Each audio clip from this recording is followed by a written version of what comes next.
There comes a precise moment in a man's life when he understands that being agreeable is no longer a virtue. It becomes a liability.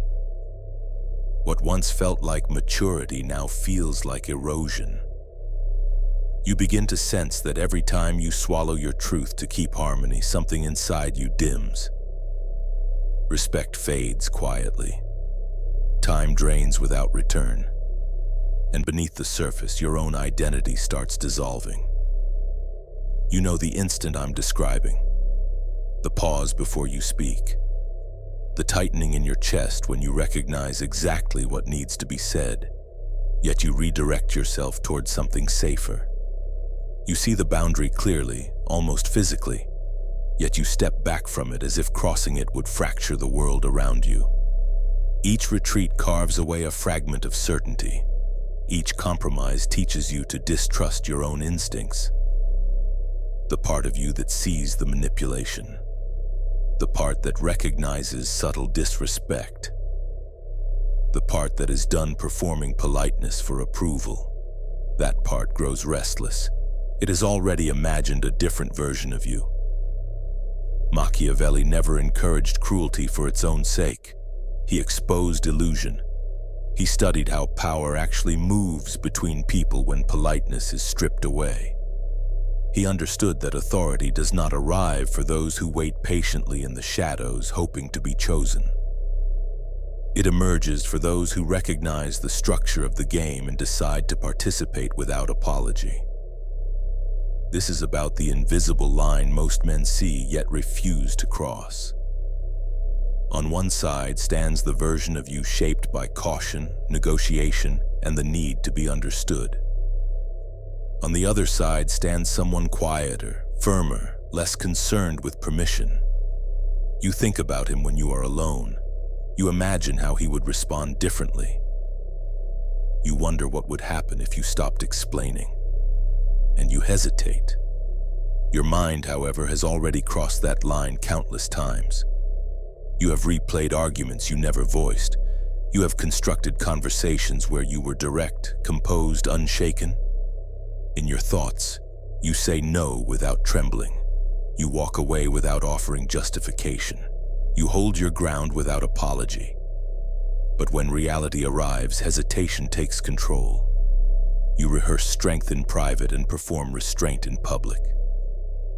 That gap between internal clarity and external action is where fear anchors itself. It convinces you that timing is wrong, that conditions are unstable, that you must prepare further. Yet preparation without execution is simply disguised avoidance. Your imagination has already built the stronger version of you. You know his posture. You know his tone. You know the look in his eyes when he refuses to bend. The only thing missing is demonstration. Why does that final step feel so heavy? Because the moment you act in alignment with that internal version, others will notice. Dynamics will shift.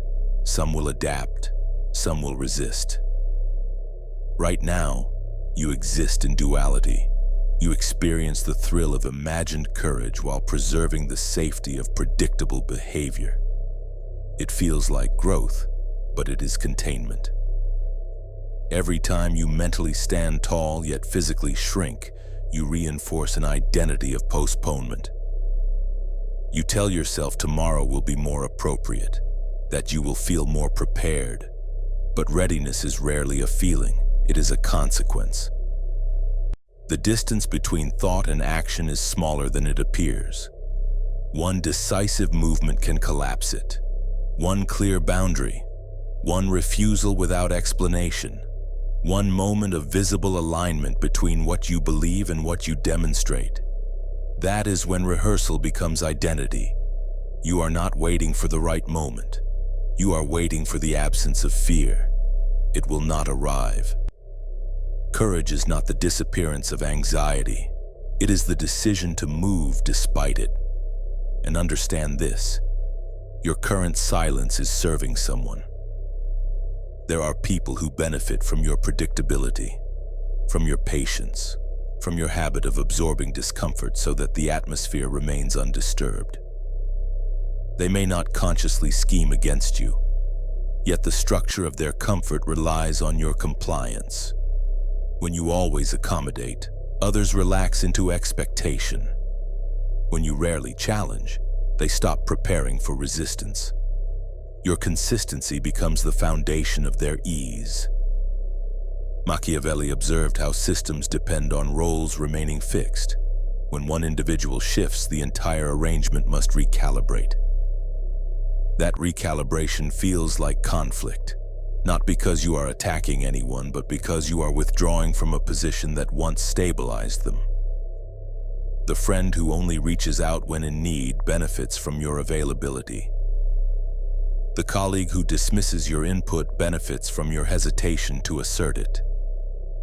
The partner who dominates decisions benefits from your doubt in your own judgment. The moment you alter your response, discomfort surfaces. Questions arise. You are told you have changed. You are accused of becoming distant. What is truly happening is structural disruption. Most men retreat here. They interpret resistance as evidence they are wrong. They mistake discomfort for immorality. But growth inevitably unsettles those who relied on your smaller version. You are not afraid of becoming stronger. You are afraid of confrontation, afraid of being misunderstood, afraid of temporary isolation. Yet every time you suppress your instinct to avoid that discomfort, you trade authenticity for approval. Approval built on your silence is not loyalty, it is convenience. Crossing the line means accepting that some dynamics will dissolve. It means allowing others to feel unsettled without rushing to soothe them. It means tolerating the accusation of selfishness when you finally prioritize your own direction. Your evolution is not an attack, it is alignment. The question is no longer whether you can imagine the stronger version of yourself. You already have. The question is whether you are willing to make him visible. One action begins that transformation. One sentence spoken without apology. One boundary enforced calmly. One departure executed without drama. The line is in front of you, and you have already crossed it in your mind. One visible move is enough to rearrange the architecture of your life. You can study dominance, analyze strategy, understand psychology, and still remain unchanged in the eyes of the world. Internal clarity does not alter external dynamics until it is demonstrated. Power that is never displayed might as well not exist. Machiavelli understood this. Influence is not a theory. It is perception confirmed by action. You may know your worth privately. You may feel the pressure building inside you, the refusal to keep tolerating what diminishes you. Yet as long as that refusal remains unspoken, others will continue operating as if nothing has shifted. They will treat you according to your last visible behavior, not your latest internal revelation. This is where stagnation hides. You convince yourself you are evolving because your thoughts are sharper, because you see manipulation more clearly, because you feel less naive. But if your conduct remains identical, the system around you remains intact. Change requires evidence, not a dramatic transformation, not a declaration of war. Just one undeniable act that contradicts your former pattern. One clear no where you once said maybe. One exit where you once lingered. One direct statement where you once diluted your point. That single deviation from expectation disrupts the script others have written for you. It creates uncertainty. It signals that negotiation has narrowed. The first time you do it, your pulse will accelerate. Your mind will flood you with scenarios of backlash. You will imagine rejection, isolation, hostility. But the fear you experience is less about external reaction and more about internal commitment. Because once you act differently in public, retreat becomes harder. Visibility seals identity. As long as you remain consistent with your former behavior, you can always claim you are working on yourself. The moment you behave differently in front of witnesses, you declare transition. You cannot easily return to the compliant role without feeling self-betrayal. That is why hesitation feels safe. It preserves reversibility. But reversibility is also what keeps you stagnant. The first move collapses ambiguity. After that, repetition builds momentum. The second boundary requires less force. The third feels almost natural. Eventually, what once felt like confrontation becomes standard operating procedure. You begin to realize the feared version of yourself is not aggressive. He is simply self-respecting. Many men confuse firmness with hostility. They believe that becoming direct means becoming cold. They fear losing their warmth. So they stay agreeable to prove they are good. This is a false dichotomy. Machiavelli separated emotion from necessity. He understood that decisions driven purely by sentiment often lead to vulnerability. Clarity is not cruelty. Precision is not violence. You can care deeply and still refuse disrespect. You can value connection and still decline what drains you. You can remain composed while denying access to those who misuse it. Strength without bitterness is possible. Imagine someone repeatedly oversteps your boundaries. If you are governed by emotion, you oscillate between explosion and suppression. You either erupt in frustration or internalize resentment. Both are reactions. Both surrender control. Firmness is different. Firmness observes the pattern, articulates the boundary, and enforces consequence without theatrics. It does not require anger. It requires resolve. When you stop accommodating behavior that diminishes you, resistance may surface. You may be labeled distant. You may be accused of changing. Often what they mean is you are no longer as manageable. For years you were taught that being liked is equivalent to being good. That harmony is superior to tension. That self-sacrifice is virtue. But when harmony depends on your silence and self-sacrifice erodes your integrity, what you are preserving is not peace. It is imbalance. Machiavelli wrote that it is safer to be feared than loved if you cannot be both. This is often misinterpreted as advocacy for intimidation. The deeper meaning is this: do not let your hunger for approval compromise your authority. If the choice is between temporary discomfort and long-term erosion, choose discomfort. Respect is more stable than affection built on compliance. You do not need to intimidate anyone. You need to remove the assumption that you will always bend, and understand that as you rise in clarity, comfort will fall away. There are forms of affection tied to your smaller version. People who felt secure when you doubted yourself. People who felt needed when you were dependent. People who felt superior when you hesitated. When you grow, their role diminishes. This does not automatically make them malicious. It makes them human. Most individuals prefer dynamics that affirm their position. When your transformation disrupts that balance, some will withdraw. This is the cost. You may lose the warmth that only existed when you were easy to predict. You may lose the casual closeness that thrived on your availability. And there will be moments when nostalgia tempts you to revert. But affection that depends on your limitation is not alignment. It is arrangement. True support adjusts. It may take time, but it does not punish growth. Machiavelli observed that power realigns alliances. Some fall away, others strengthen.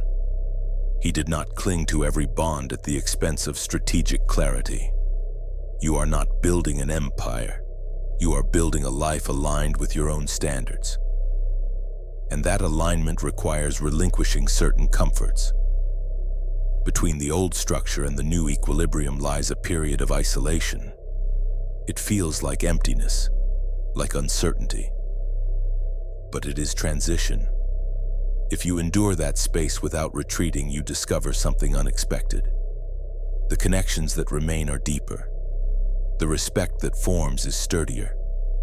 The version of you that emerges is quieter yet more grounded. You begin to value yourself independent of constant affirmation. The move you feared becomes your baseline. And as this baseline stabilizes, you realize that crossing the line did not transform you into someone unrecognizable. It stripped away excess negotiation. It removed unnecessary explanations. It clarified where you stand. The cost was comfort. The reward is authenticity. The line is not crossed once. It is crossed repeatedly until it no longer feels like a threshold, but like home.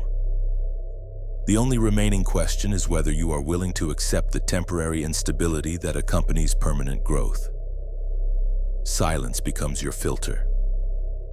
Real power does not announce itself with volume. It refines itself through selection.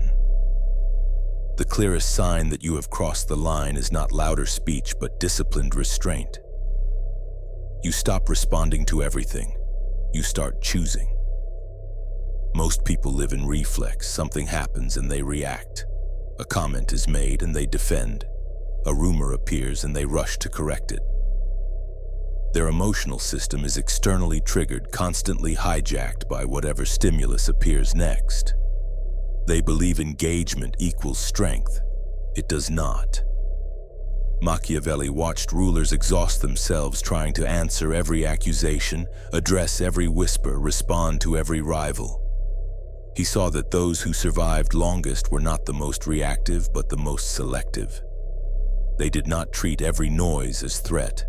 They evaluated, they filtered, they conserved. You must do the same. Not every opinion deserves your correction. Not every provocation deserves your rebuttal. Not every invitation deserves your presence. When you grant equal attention to trivial and meaningful matters, you dilute your authority. Selection sharpens it. Imagine someone attempts to provoke you. Old reflex demands defense. You feel the urge to clarify, to counter, to prove. But pause. Ask yourself whether this person's perspective holds actual weight in your life, whether this moment contributes to your direction. Most of the time it does not, so you remain still. Not because you are incapable of responding, but because you are capable of restraint. That restraint unsettles people accustomed to your reactivity. They test further. They escalate tone. They attempt sharper words. They are seeking evidence that the old version of you still exists beneath the new posture. If you hold steady, something interesting happens. Without reinforcement, their effort loses momentum. Provocation thrives on response. Deprived of it, it withers. Silence is not avoidance, it is filtration. This filtration extends beyond confrontation. It applies to conversations that drain you, to social environments that reduce you, to dynamics that require performance rather than presence. You begin to measure everything against the trajectory of the person you are becoming. Does this interaction align? Does this demand serve my direction? If not, you disengage without hostility. You step aside without explanation. You allow others to interpret your quiet however they choose. The lion and the fox, Machiavelli wrote, must coexist in one ruler. Strength to act decisively, wisdom to recognize traps. Silence is often the fox's tool. It prevents you from stepping into snares built from ego and impulse. As you practice this discipline, your world becomes quieter. Not because chaos disappears, but because you stop amplifying it. Your energy returns to you. You feel less fragmented, more deliberate. People notice. Some respect the composure, others resent the inaccessibility, but both reactions confirm one thing. You are no longer easily managed. Now we arrive at the final threshold, commitment. Everything discussed collapses into a single decision. Not gradual improvement, not partial adoption. Full commitment to the version of yourself you have rehearsed for years. Fear thrives in indecision. When you are halfway between identities, anxiety multiplies. You analyze every move. You question every shift. You remain suspended between who you were and who you intend to be. This in-between space is exhausting. Machiavelli favored decisive identity. Half measures invite instability. When you attempt to preserve your old persona while experimenting with a stronger one, you fracture yourself. You second-guess boundaries.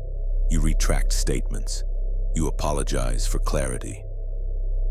But the moment you decide fully, something stabilizes internally.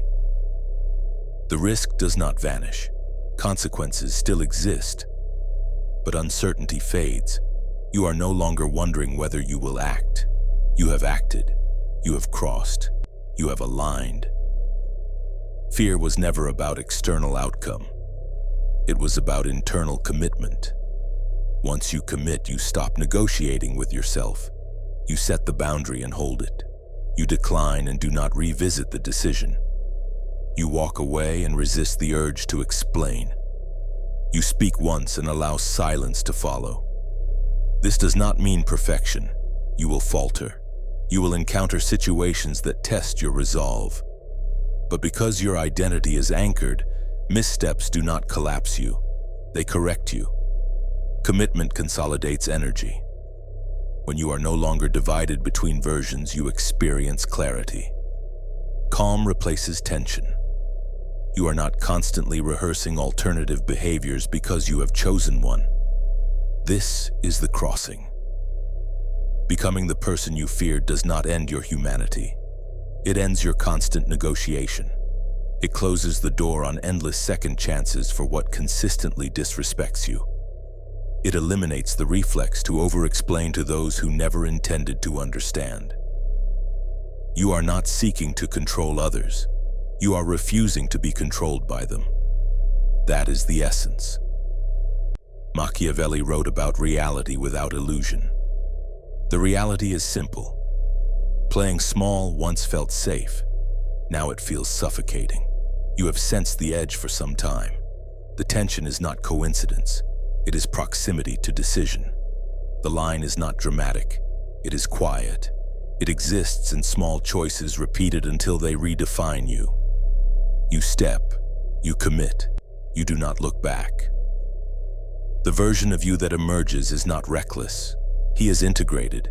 He is the one who chooses himself without apology. The one who values alignment over approval. The one who understands that power is not dominance over others, but sovereignty over reaction. There is no return to ignorance once clarity is settled in. You already know the difference between accommodation and authenticity, between politeness and passivity, between strength and aggression. Now it is only a matter of consistency. The person you were afraid to become was never monstrous. He was disciplined, direct, selective, self-trusting.